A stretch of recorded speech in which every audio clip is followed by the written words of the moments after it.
s'intéresse donc ce soir au sort des minorités arabes d'Israël et notamment à l'exemple des Bédouins qui ont manifesté assez violemment d'ailleurs hier pour ne pas être déplacés. Notre invité ce soir, Jacques Bindelac, bonsoir. Bonsoir. Vous êtes économiste, sociologue et auteur de ce livre qui évidemment résume peut-être à lui seul la situation, Les Arabes d'Israël, entre intégration et rupture. C'est publié aux éditions Autrement. Alors, Jacques Bindelac, justement l'exemple des Bédouins qui nous intéresse en premier lieu, mais on parlera des autres minorités ensuite. Est-ce que vous avez l'impression qu'on a là quelque chose qui est symbolique finalement du problème d'Israël face à des minorités arabes depuis peut-être même la création de l'État? Que faire finalement pour respecter ces droits de ces minorités et en même temps préserver l'État d'Israël?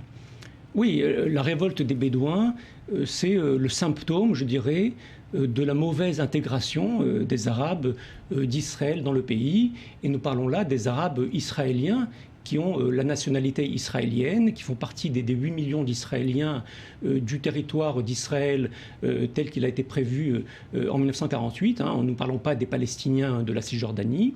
Les Bédouins font partie de cette minorité arabe, avec ses particularités propres, puisqu'il s'agit de nomades, mais qui, comme les autres Arabes du pays, ne sont pas véritablement intégrés à la société israélienne, parce que les gouvernements successifs, depuis 60 ans, n'ont pas fait grand-chose pour intégrer les Arabes à la société du pays, et notamment les Bédouins, qui ont des problèmes encore plus caractéristiques, puisqu'il s'agit de nomades, dans un territoire très exigu du Negev, et que leur intégration aurait nécessité de la part des gouvernements successifs beaucoup plus d'attention, d'aide et d'investissement pour qu'on arrive... Mais alors ce que dit le gouvernement aujourd'hui, justement, le gouvernement israélien, c'est qu'au contraire, il veut leur proposer justement meilleures conditions de vie, meilleures conditions d'intégration, de l'argent qui est mis sur la table pour ce plan, mais que les Bédouins refusent, préfèrent rester dans des villages qui n'en sont pas, qui sont en fait presque ce qu'on pourrait appeler des bidonvilles. Ouais. Oui, les Bédouins, effectivement, préfèrent rester sur leur terre et sur leur territoire et sur leur bidonville, comme on dit. Mais il faut bien comprendre qu'il y a en Israël aujourd'hui 100 000 Israéliens qui ne sont pas reliés ni à l'eau ni à l'électricité. Nous sommes au XXIe siècle. 100 000 Israéliens, parmi les 8 millions d'Israéliens, qui vivent encore à une époque que l'on préfère oublier. Et alors pourquoi le gouvernement, à votre avis, veut les déplacer et ne les raccorde pas, comme vous dites, dans leur situation actuelle? Quel est l'enjeu, à votre avis, de ce dossier alors? L'enjeu est essentiellement territorial, foncier. Ouais. Les Bédouins, les 100 000 Bédouins qui aujourd'hui habitent dans des villages qui ne sont pas reconnus par l'État, et donc qui n'ont pas l'eau et l'électricité, demandent à être reconnus par l'État et à être reliés à l'eau, à l'électricité, au transport, aux routes, à la santé et à tous les services que l'État donne. Or, l'État leur dit non, on va vous proposer de vous déplacer vers d'autres villes nouvelles que l'on va créer pour vous, et là-bas vous aurez tous les services minimaux que les autres Israéliens bénéficient. Or, on ne prend pas en compte les besoins très, très caractéristiques, très propres de ces Bédouins qui vivent depuis des décennies sur leur territoire, sur leur pâturage, dans leur village qu'ils ont plus ou moins créé par eux-mêmes, et qui souhaitent rester sur ces terrains, mais en bénéficiant des infrastructures minimales que l'État doit donner à l'ensemble de ses citoyens. Mais alors on voit aussi qu'il y a des conflits politiques derrière tout cela, puisqu'on a vu que ces manifestants, hier, vous disiez, ce sont des citoyens israéliens, pourtant ils agitent des drapeaux palestiniens. Donc on se demande s'il n'y a pas aussi derrière une manipulation qui tend peut-être à fomenter cette agitation? Oui, certainement. Vous savez, le problème arabe en Israël est très politique, très politisé. Il est très facilement récupérable par notamment les députés arabes à la Knesset, qui sont souvent très extrémistes dans leur mode de pensée. Mais tout cela ne cache pas le véritable problème, qui est que la minorité arabe en Israël, y compris ces Bédouins et encore plus ces Bédouins, a du mal à s'intégrer à la société israélienne parce que pendant des années, ces Arabes et ces Bédouins ont été ignorés des gouvernements successifs, pas seulement du dernier, mais des gouvernements depuis 60 ans. On a pensé que ces Bédouins allaient disparaître de la région. Or, ils n'ont pas disparu. Au contraire, ils ont un taux de croissance démographique parmi les plus élevés de la région. Donc, ils ne disparaîtront pas. Ils demandent à s'intégrer à la société israélienne. Les Bédouins, vous savez, sont les rares Arabes qui font volontairement leur service militaire. Donc, ces Bédouins-là, comme la plupart des Arabes israéliens, se reconnaissent israéliens, à aucun prix ne voudraient vivre ailleurs, mais l'État n'a pas fait beaucoup pendant longtemps pour qu'ils se sentent véritablement israéliens. Et donc, dans la plupart de ces manifestations, effectivement, on nous remet en avant les drapeaux palestiniens, qui ne sont qu'une forme de récupération de ce phénomène-là, mais comme beaucoup d'études le montrent, la grande majorité des Arabes d'Israël veulent rester israéliens, à condition que les autorités publiques les aident un petit peu plus à s'intégrer. Alors quelle est la raison? Parce qu'on voit qu'en Europe, on voit des gouvernements, des démocraties qui sont confrontés aussi à des problèmes avec des minorités spécifiques, on pense aux Roms notamment en ce moment. Qu'est-ce qui fait à votre avis que le gouvernement israélien soit ne s'est pas préoccupé, soit peut-être a peur de gérer ce dossier de ces Bédouins qui restent un petit peu en marge comme ça de la société israélienne? Bien, parce qu'en Israël, si vous voulez, qu'on le veuille ou non, le problème des Arabes israéliens est à relier directement à la problématique palestinienne. Et que tant que l'on n'aura pas réglé la question palestinienne avec la création de 2 États pour les 2 peuples, si vous voulez, les Arabes d'Israël auront du mal à se sentir israéliens, tout en sachant que leur revendication est facilement récupérable sous l'objectif ou sous l'aspect de la question palestinienne. Et donc, c'est ce contexte particulier à Israël, qu'on ne retrouve nulle part ailleurs en Europe, qui fait que l'intégration des Arabes d'Israël est devenue problématique.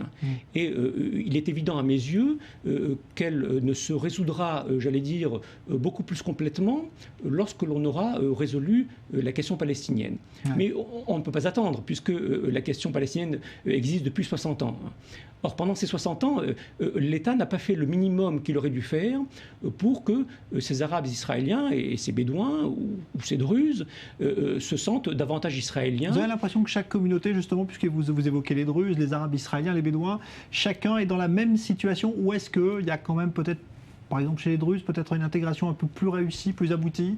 Oui, chaque communauté a choisi au départ, en 1948, de s'intégrer ou non à la société israélienne. Alors les Druzes ont été les premiers, parmi les minorités non juives, à accepter l'État d'Israël et à accepter de s'y intégrer résolument, pleinement. Et c'est ce qui fait que les Druzes aujourd'hui sont effectivement la minorité, j'allais pas dire arabe parce qu'ils ne se reconnaissent pas comme arabes, mais la minorité non juive à être la mieux intégrée dans tous les rouages de l'économie, de la société, de la politique, de la diplomatie, de l'armée, etc. Même si, également pour les Druzes, il y a encore ce décalage entre leur identité druze, donc non juive, et leur sentiment d'appartenance à l'État d'Israël, qui n'est pas toujours suffisamment prononcé, ni pour les uns ni pour les autres. Ouais, on a vu récemment d'ailleurs un incident qui a soulevé de l'émotion même au sommet de l'État d'Israël, c'est-à-dire ces soldats druzes qui n'ont pas pu rentrer pour un exercice dans la centrale nucléaire de Dimona parce que justement non juifs. Et là, effectivement, ça a créé peut-être un ressentiment de nouveau. Absolument. Alors c'est l'exemple typique de ce décalage entre ces 2 identités. Un État qui veut bien les accueillir, notamment lorsqu'il s'agit de l'armée, mais d'un autre côté, on a toujours ce ressentiment, cette crainte d'une 5e colonne, d'ennemis intérieurs qui pourraient surgir. On a du mal à dépasser tout ça et à prendre en compte ces minorités arabes, druzes, bédouines comme étant des Israéliens à 100% qui méritent l'ensemble de l'attention et des investissements de l'État comme vis-à-vis des autres communautés religieuses ou ethniques du pays. Alors quand Benjamin Netanyahou justement parle dans les négociations de reconnaissance de l'État juif, c'est-à-dire que là il veut bien mettre en avant le fait qu'Israël doit rester un État juif, est-ce que la démographie justement aujourd'hui peut menacer, à votre avis, le fait de ces minorités, l'État juif dans sa conception originelle est telle que la veut Benjamin Netanyahou. Est-ce qu'il y a un risque là-dessus ou pas? Non, pas forcément. Si on considère l'État juif en mettant de côté les territoires palestiniens de la Cisjordanie et de Gaza, dans cet État juif, il y a 1,5 million de non-juifs pour 7 millions de juifs. Donc il y a 20% de minorités, ce qui ne met pas en cause la majorité juive de l'État d'Israël. Ce qui pourrait remettre en cause cette majorité, c'est l'intégration des Palestiniens de la Cisjordanie dans un État d'Israël ou dans un grand État d'Israël. Et là, effectivement, aujourd'hui même, les Juifs n'ont plus la majorité dans cet immense ensemble judéo-arabo-palestinien. Mais dans le contexte, dans les frontières reconnues de l'État d'Israël, il n'y a aucun problème démographique qui permettrait de justifier, si vous voulez, ce comportement de l'État vis-à-vis de ces minorités. Alors quand vous parliez tout à l'heure de problèmes d'intégration, est-ce que économiquement, justement, bon, les Bédouins évidemment font une société un peu à part, on sait qu'il y a aussi des problèmes de délinquance qui sont liés avec leurs voisins justement, et peut-être aussi de l'intolérance de la part des populations voisines. Est-ce que ça c'est un problème aussi, un échec d'intégration quand justement se passe ce genre de problème? Oui, les échecs d'intégration, ça fait partie, ça se retrouve aussi dans la délinquance et dans tous les types de comportements anormaux ou illégaux que peuvent avoir les minorités. Vous savez, les minorités dans le monde entier ont ce type de comportement. Encore faut-il que le gouvernement prenne des mesures pour que ces minorités s'intègrent le plus qu'elles le peuvent. Or, en Israël, on a eu l'impression pendant longtemps que les gouvernements ne faisaient pas assez, pour ne pas dire rien du tout pendant longtemps, pour les intégrer. Et donc on les a poussés, si vous voulez, vers ce type de comportement. Et c'est vrai pour les Bédouins qui, effectivement, vivent aujourd'hui beaucoup de la contrebande, de drogue, d'armement, etc. Mais je crois qu'avec une intégration qui serait plus réussie, une intégration économique et sociale, eh bien, ce type de comportement viendrait à se limiter à leur minimum. Est-ce que le sentiment est le même lorsque vous constatez chez les Arabes israéliens? Est-ce qu'il y a aussi un ressentiment économique lorsque vous avez mené vos études, justement? Est-ce que où leur intégration est plus réussie économiquement? Vous savez, l'intégration, ça passe d'abord, j'allais dire, par l'économie et par le social. Or, lorsque l'on a une société comme Israël dans laquelle les écarts de revenus entre juifs et arabes sont quand même importants, les écarts d'investissement entre régions à majorité juive et à majorité arabe sont importants. Il y a des écarts, je ne dirais pas des discriminations, mais il y a des écarts économiques et sociaux extrêmement élevés entre la majorité juive et la minorité non juive. Et forcément, l'intégration passe par le resserrement de ces écarts sociaux. C'est quelque chose qui prend du temps, mais encore une fois, ça demande des investissements au niveau de l'État que l'on n'a pas vu pendant les 3 ou 4 dernières décennies. Alors, il y a une décision également prise par le gouvernement israélien qui est un petit peu de rééquilibrer la démographie en Galilée, c'est-à-dire dans le nord d'Israël, parce que justement la présence juive là n'y est pas assez importante. Est-ce que ça, vous trouvez que c'est un raisonnement judicieux d'essayer finalement de géographiquement aussi avoir une présence juive partout dans l'État d'Israël? Non, écoutez, c'est un raisonnement un petit peu, j'allais dire, aberrant. Parce que vouloir rééquilibrer la démographie par une volonté gouvernementale, ce n'est pas quelque chose de souhaitable. La démographie se disperse territorialement sur la base d'incitations économiques et financières et non pas sur des préjugés politiques. Donc le fait qu'il y ait en Galilée moins de juifs que d'arabes et vice-versa ne devrait pas être un leitmotiv ou un objectif au niveau gouvernemental. Au niveau gouvernemental, on doit s'attendre à ce que la politique soit équilibrée envers toutes les communautés et envers toutes les régions du pays, qu'elles soient à majorité juive, arabe ou bédouine. Quand on regarde donc ce qui se passe aujourd'hui avec les Bédouins, on voit bien que le conflit est loin d'être réglé. Est-ce qu'à votre avis, le bras de fer va pousser les Bédouins à accepter ce plan ou est-ce qu'au contraire, on risque d'arriver à quelque chose qui risque peut-être de se durcir encore? Écoutez, sans dialogue et sans compromis de la part des uns et des autres, on n'aboutira pas à l'objectif qui était dressé par le gouvernement.